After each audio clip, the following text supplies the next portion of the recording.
time for keys to victory against the Tennessee Titans. It's going to be a very physical football game. First and foremost, that's something that everybody knows. But in this rivalry, and it's turned into a rivalry, the Cincinnati Bengals have won 3 straight against the Tennessee Titans. 2 of those on the road, including that playoff victory. They've won 7 of the last 9 times against the Tennessee Titans. Mike Vrabel, though, is upset. There's no question about it.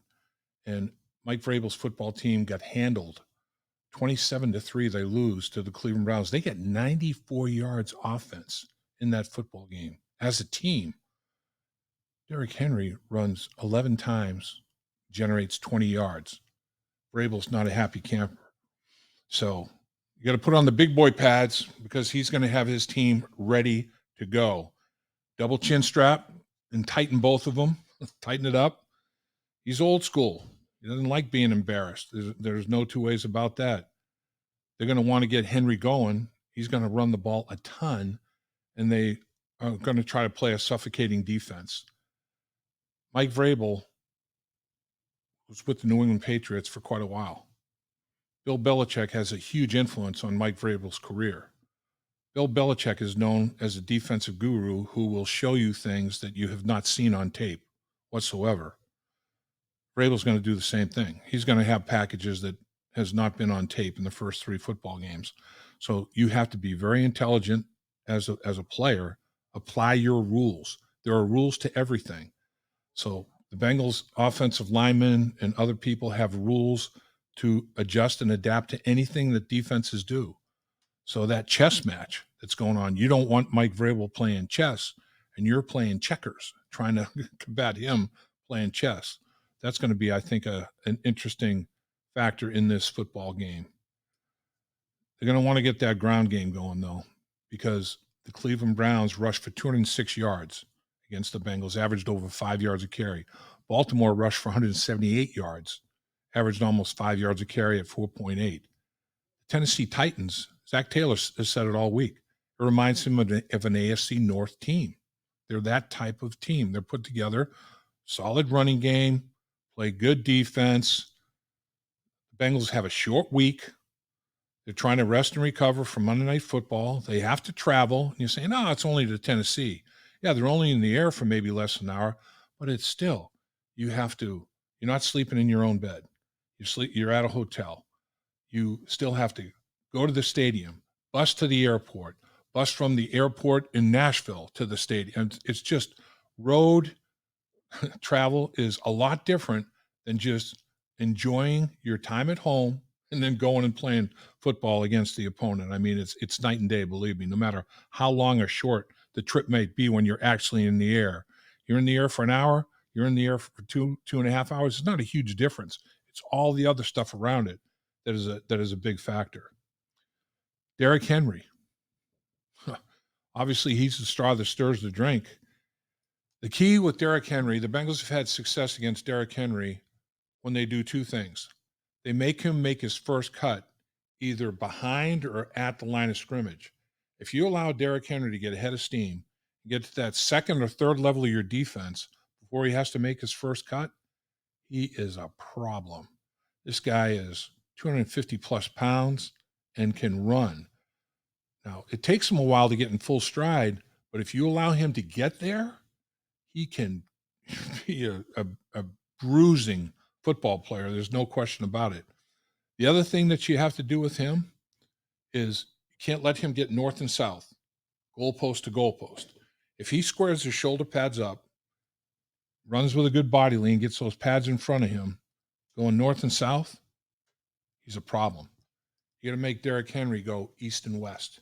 You have to make him turn his pads to the sideline, not turn his pads to the goal line, turn his pads to the sideline. Make him run east and west. And eventually he'll try to make a cut, put his foot on the ground, get up the football field, but he's nowhere near as effective, in my opinion, watching him. The Bengals have had success against him. So what you have to do is maintain your gap integrity and make him make his first cut early if he's trying to go north and south. And if you can, make him decide to bounce it, try to go east and west, you've won that particular snap. And then you got to gang tackle the guy. Don't leave a teammate out there in space one-on-one against this beast. And if you are the first guy to hit him, don't hit him up high. Don't hit him up by his shoulder pads. Hit him from the waist, or basically his chest, below his chest to his thighs. That's the area to tackle Derrick Henry. You got to hit him and wrap him up, and then everybody else run to the football. Gang tackle this dude. He is not going to go down in space with one-on-one tackles. That's a big thing. If you try to do that, he's going to prove to you that you're dealing with a grown man. There's no two ways about it. The other key, obviously, offensively, Ryan Tannehill. This dude is a pure athlete. He can hurt you with both his arms and his arm and his legs. There's no doubt. He's in his 12th year now. I had the privilege of covering him. I was doing Big 12 games for Fox Sports Net, and he was playing at Texas A&M at wide receiver and all conference player at wide receiver his sophomore year. They had a quarterback that a little more experienced upperclassman wanted to go with him. And Tannehill eventually took over the quarterback position. The rest is history. First round pick of the Tennessee Titans. Zac Taylor was on that coaching staff at Texas A&M when Ryan Tannehill was down there. He knows the athlete that Ryan Tannehill is. Ryan Tannehill ended up going to the Miami Dolphins, first round pick. Zac Taylor was on that coaching staff. Lou Anarumo was on that coaching staff. They know what makes Ryan Tannehill tick. I think that's why Lou Anarumo has had so much success against Ryan Tannehill. He knows the problem areas for Ryan Tannehill.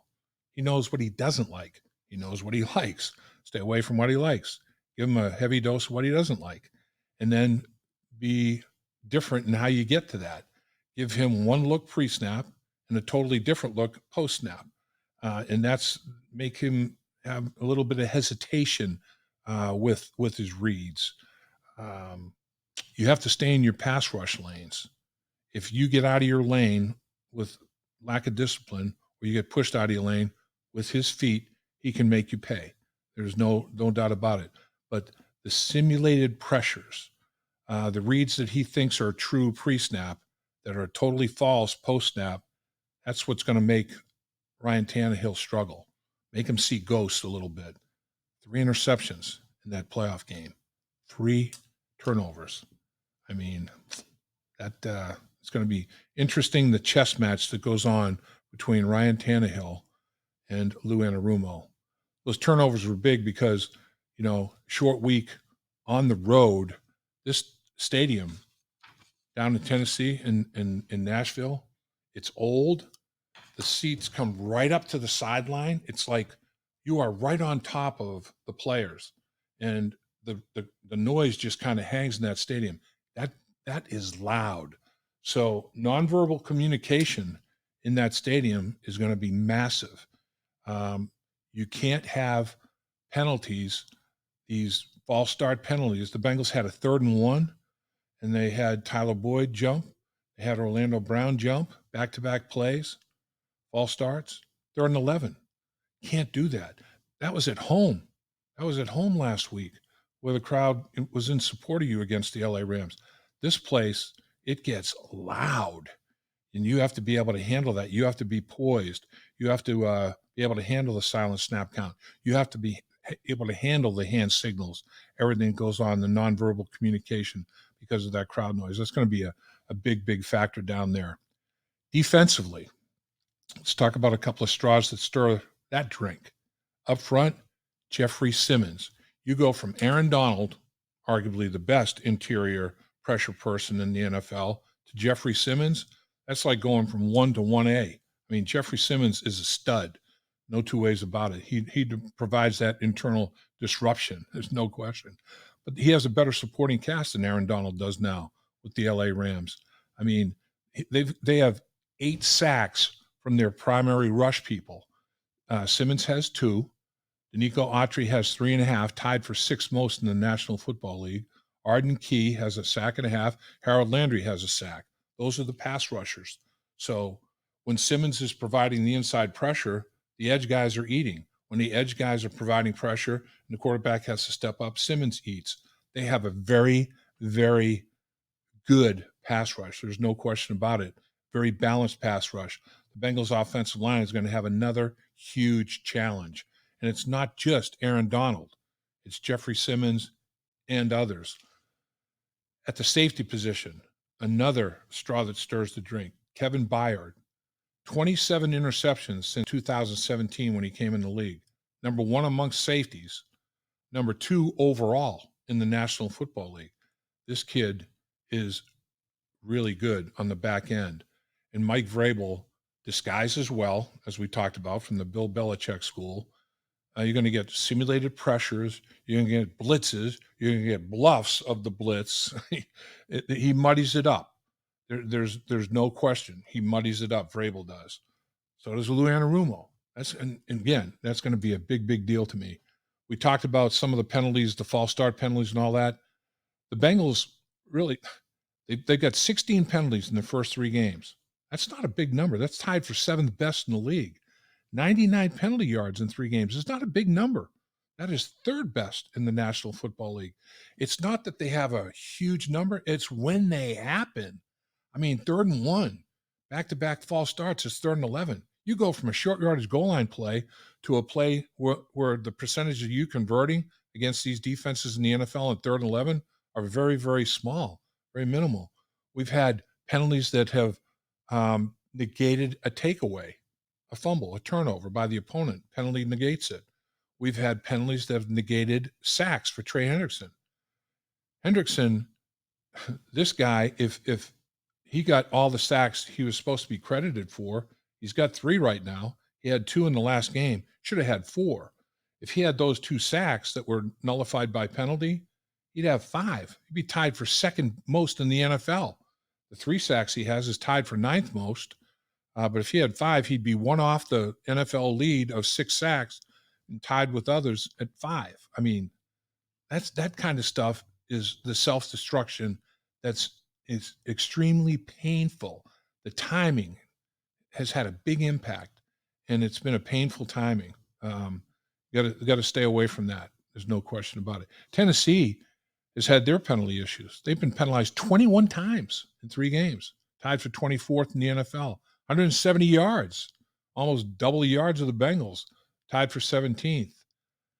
It's interesting because both of these teams, under Vrabel and under Zac Taylor, the last few years, these have been 2 of the least penalized teams in the National Football League. So we'll see. We'll see how the penalty factor unfolds in this football game. The run game. From 20 to 23, the Tennessee Titans have averaged 141.4 yards per game, 4th best in the NFL offensively. Defensively, from 21 to 23, they've allowed 79.8, best in the National Football League. They like to run it, and they like to suffocate your running game. Mike Vrabel's old school football right there. Little situational football stuff. 3rd down, Tennessee. From 21 to 23 on 3rd down, they've converted defensively, allowed a conversion rate of 35.4%, 2nd best in the league. It's incredible. This year offensively, they're struggling. They've only converted 27% of the time, 30th in the NFL. The Bengals defense and Lou Anarumo has to get them off the field on 3rd down. No 2 ways about it. Cincinnati offensively, 36.2%, 21st in the league. Defensively, 35.9%, tied for 13th. 3rd down is going to be a big deal. Historically, the Ravens have been good on 3rd down. This year, they're not offensively whatsoever. Defensively, they're still playing at a very high level on 3rd down. It's going to be interesting to see how that all unfolds. Red zone, Tennessee Titans from 2019 to 2023, they have converted offensively for touchdowns 68.3% of the time. Best in the National Football League. This year, they've been in the red zone 9 times, scored 3 touchdowns, 33.3%, 31st in the league, 2nd worst in the NFL. Defensively, they're allowing a conversion rate of 45.5%, 13th, kind of middle of the pack. We know what the Bengals have only gotten there 5 times this year offensively. That's tied for 29th in the league. They scored 3 touchdowns and converting at a 60% rate. That's tied for 13th. Red zone, 3rd down, red zone, situational football, turnovers. They decide a lot of football games. They always will, at every level. I don't care what level you're talking about. Tennessee has not given the football up at all for 2 straight games. They had 3 giveaways in the opener. They haven't given it up since. Their even turnover ratio on the season. Cincinnati and Tennessee, there are 6 teams in the NFL that have not lost a fumble this year.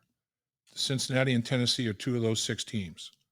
The Bengals are one of 3 teams that haven't even put the ball on the ground.